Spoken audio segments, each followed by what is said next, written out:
Hello and welcome to today's Wired Briefing, empowering women entrepreneurs to make the working world more inclusive. I'm Greg Williams, the Deputy Global Editorial Director of Wired.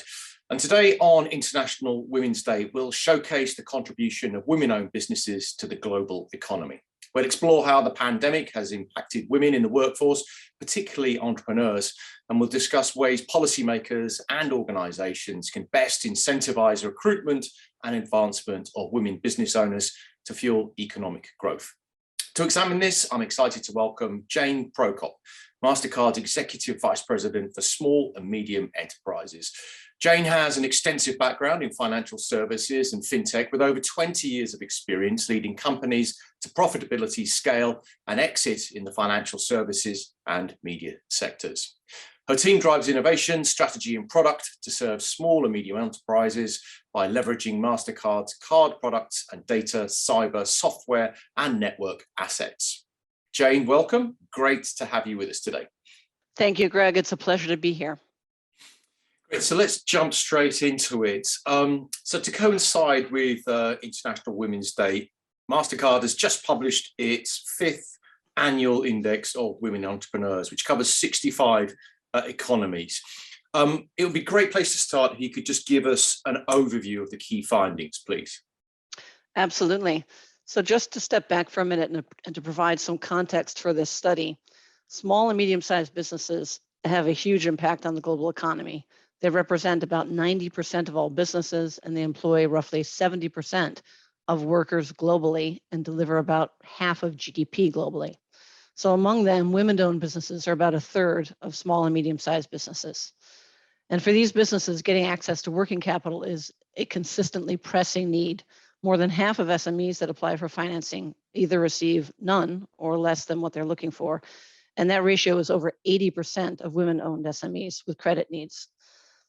So given this backdrop, the Mastercard Index of Women Entrepreneurs provides a very valuable yardstick for measuring where progress is being made to address those challenges and what roadblocks there are. As you mentioned, it's been published for the past 5 years, and it studies women's economic participation and entrepreneurship in 65 economies around the world, which represents about 82% of the global female labor force. So the study looks at socioeconomic factors that either nurture or hinder the ability of women to progress and thrive in business, such as things like access to affordable credit, access to business resources, women's professional education, and government policies that either support women's economic participation and entrepreneurialism or hinder those. So it finds that despite global efforts over the past 2 years to mitigate the impact of the pandemic, COVID-19 has had a disproportionately negative effect on women in all the economies that were surveyed. 54% of those people who lost jobs during the pandemic were women, despite the fact that women only make up 39% of global employment. And 90% of the women who lost jobs did not return to work versus 70% of men. Regarding women business owners, 2 out of 3 women-led firms have been strongly impacted by the pandemic. And 4 in 10 women in developing countries have closed or may close their businesses very soon. So this general picture threatens to roll back decades of progress toward attaining gender parity in the world of business. And it could add another 36 years to the estimated time it'll take to close the global gender gap regarding economic opportunity, political power, education, and health. But there are bright spots in the report as well. The index shows that women entrepreneurs have demonstrated incredible resilience and ingenuity in the face of the pandemic. 14 economies saw increased women's entrepreneurial activity during the pandemic. And in 10 economies, women's entrepreneurship surpassed that of men. So the United States, New Zealand, and Canada topped the ranking of best places globally for women in this report. And that's because women in these economies command a strong share of business ownership and are surrounded by favorable conditions like high quality of governance, positive social and cultural attitudes toward women, and a vibrant entrepreneurial environment. There are economies that have shown very swift improvements in key areas. I think that's worth mentioning here. One example is the Philippines, which emerged as the top-ranked economy in women's advancement outcomes. This was driven by high standings in women business leaders, women professionals, and broad gender parity in entrepreneurship. So it's our view, and I think the report shows that removing barriers to women's economic participation to unleash their entrepreneurial power will be central to a sustained and meaningful recovery from the pandemic. Interesting to what you were saying there around women's economic participation and mitigating the effects of the pandemic. I was just wondering if you could just dig in a little bit and look at sort of like maybe share some of the data on this. Women were disproportionately affected by this. Do we know the reasons why that was? Absolutely. I mean, one of the biggest factors is the additional burden of care obligations that were brought on by the renewed lockdowns and the school closures. And that led to not only lower levels of productivity for women who remained employed, because they had to change their work routines, they had inadequate access often to home office setups, but in many cases, it forced women to leave the workforce altogether. So as I mentioned earlier, of those who were forced to leave the workforce, nearly 90% have become economically inactive for the foreseeable future, compared to 70% for men. And 54% of those who lost their jobs were women. So that clearly that's a significant number of people sort of just effectively being removed from the workforce. Exactly. Yeah. Another reason, by the way, that bears mentioning is that women are concentrated in sectors that were most affected by those closures: hospitality, tourism, retail, food service. And that's another reason why there was such a disproportionate impact on women employees. Sure. So the other thing I wanted to mention is that women also are more disproportionately employed in the informal sector, where there's less employment protection, and they're more likely to work part-time, and that makes them more vulnerable to these sorts of general macroeconomic impacts. Sure, and a lot of the challenges that you just outlined clearly need to be, I should say, addressed with policy. I wonder if you have a sense of what kind of policies, governmental policies, would really move the dial when we're looking at sort of some of the challenges that you've just outlined. Absolutely. So the first factor I mentioned there was childcare. And I think more accessible and affordable childcare needs to be at the center of many government policies. Even before COVID-19, a lot of the most wealthy economies were failing to offer comprehensive childcare solutions to families. For example, a UNICEF study found that 38% of parents in Europe reported that childcare costs are unaffordable. Yeah. So implementing affordable childcare can bring large numbers of women back into the workforce. A second area is for governments to be conduits for and enablers of funding to women-owned businesses through grant programs and loan programs. And as part of this, they can prioritize support to sectors that I mentioned earlier, where women predominate, so that it decreases their vulnerability to job losses. A third factor, and I could go on a long time, but I'll try to keep it Please do. I think short. this is, this is such an important area that we need to address, and clearly, government plays such a key role in, the levers that can pull are, I think, really sort of obviously clearly significantly impactful. Absolutely. So, and there's a lot to say. There are a lot of ways the governments can assist in this. Education is obviously critical, not only basic education, but things like financial literacy and awareness of the tools and programs that are available to support businesses. And there are bright spots and areas of progress in this. For example, the Indian government established its first all-women public sector bank in 2013. And this bank has a range of women-centric loan products to support sectors of preference for women entrepreneurs.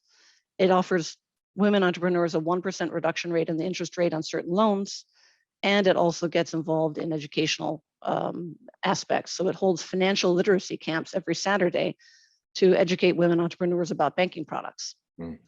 Another area is creating public-private partnerships at the local, regional, and national level to bring education to women. So digital tools and resources, and we'll talk more about that probably later. The pandemic really accelerated the shift to digital for micro and small businesses, and it created an urgency to adopt digital tools and to upskill in order just to survive.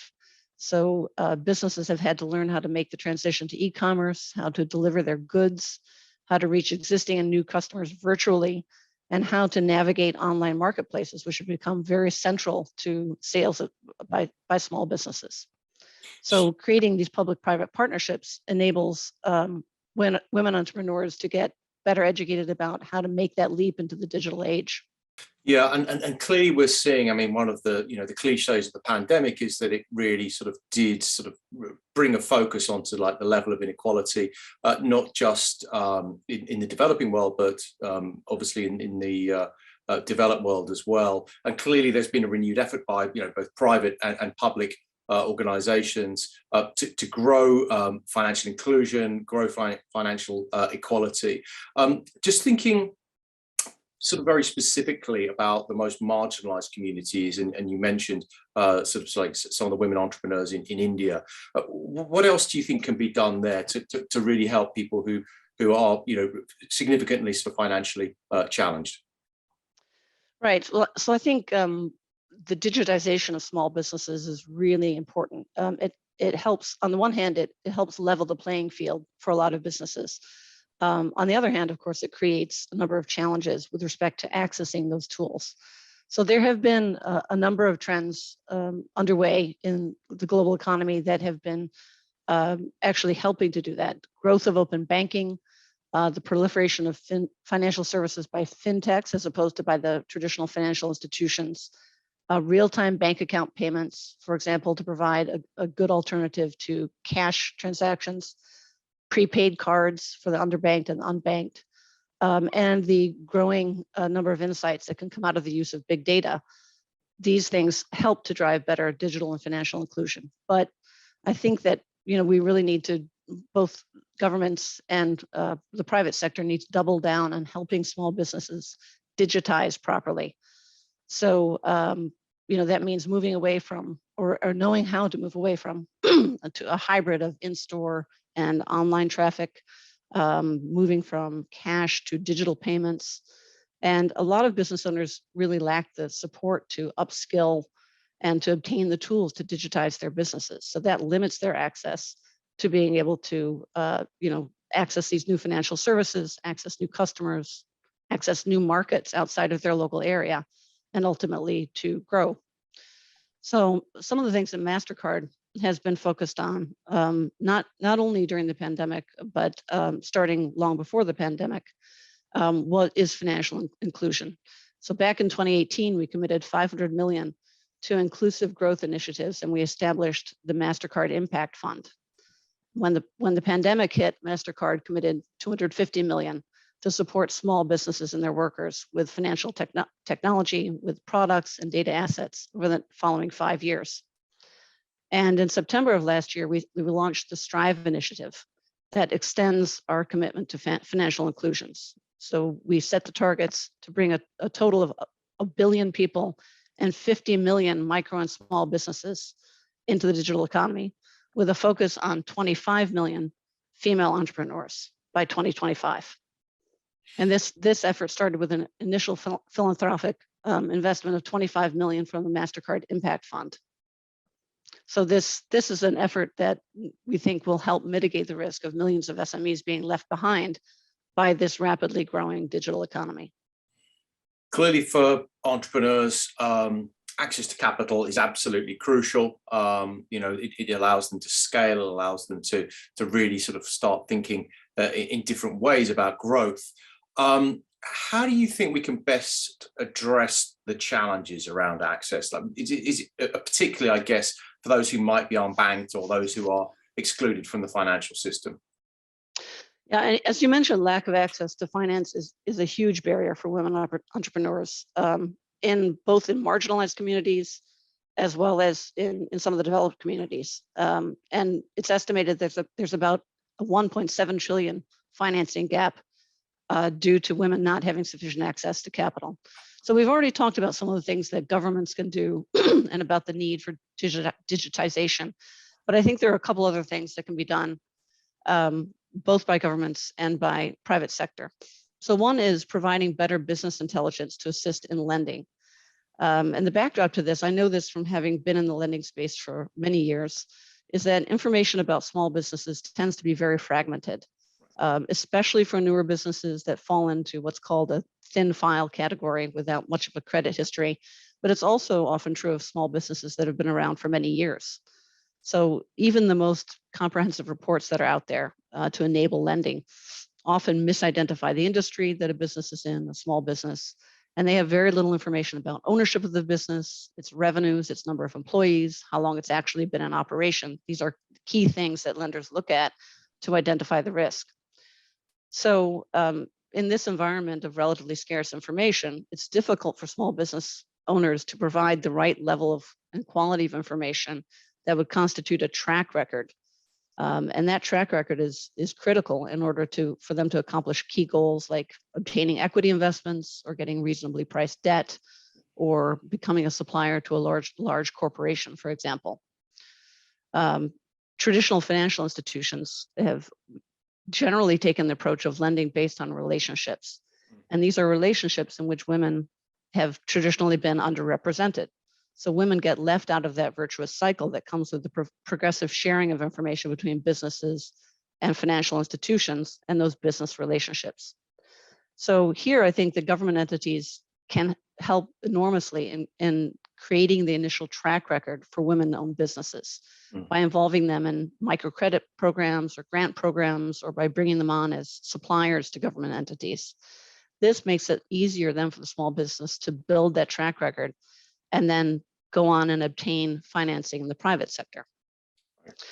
In the private sector, I touched on earlier open banking, and that's a really important phenomenon that helps with this conundrum with respect to information. It helps to level the playing field between new businesses, women and minority-owned businesses, and those well-established businesses. It's a form of alternative data in effect for lenders.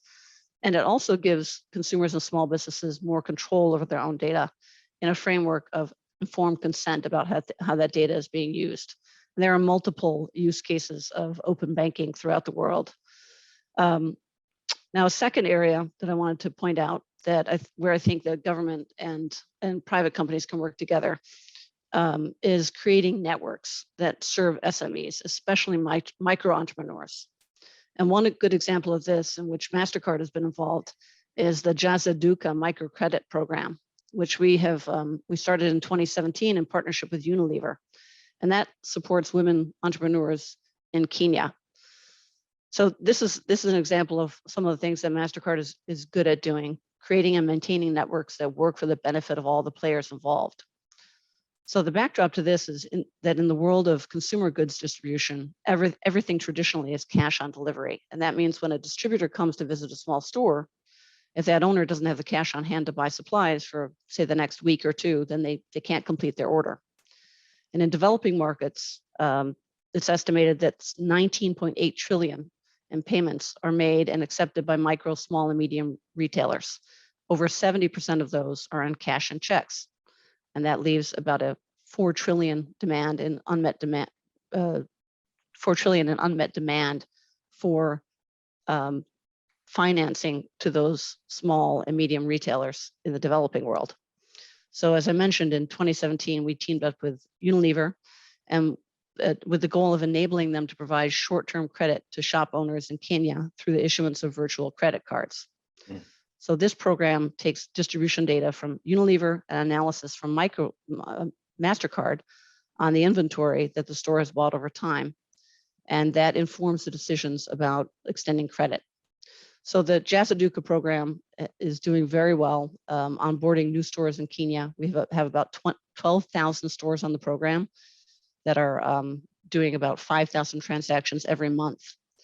And over time, we think that the payment history from this participation will pave the way for the business owners to access financial services and small business loans from other institutions. So that type of network effect is one of the effects that we really strive for.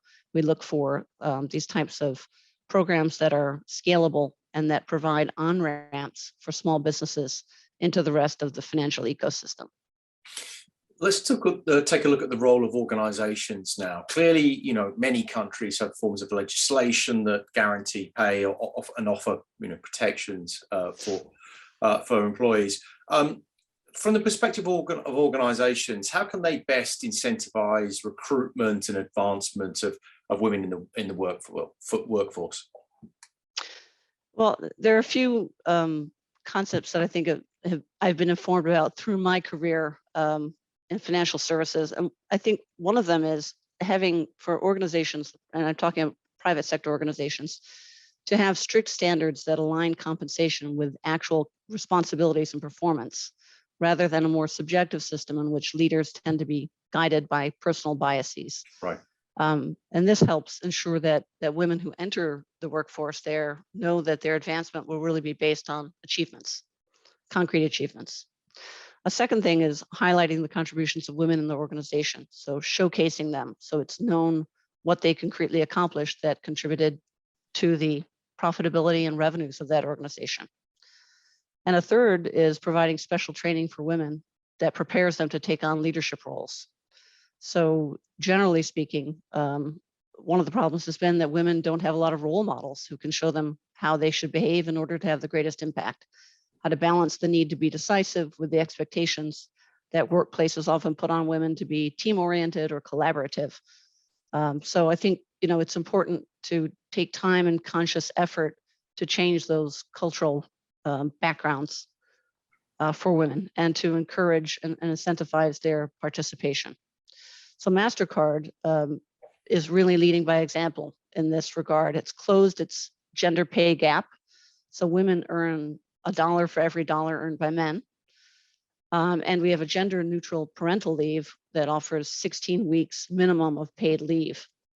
And we've enhanced bonus treatment to maintain 100% bonus eligibility during those weeks of leave, which is obviously very important, particularly for women who are taking time off to have children. We also have a women's leadership network, which has 40 chapters around the world, and that supports the growth and development of about 3,500 members of that network. I'd like to dig into the access to capital part of the conversation, if you don't mind, Jane.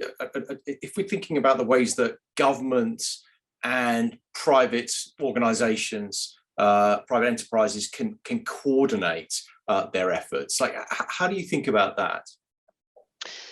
Well, there are multiple ways. I think that private enterprise can directly partner with government and NGOs to provide credit.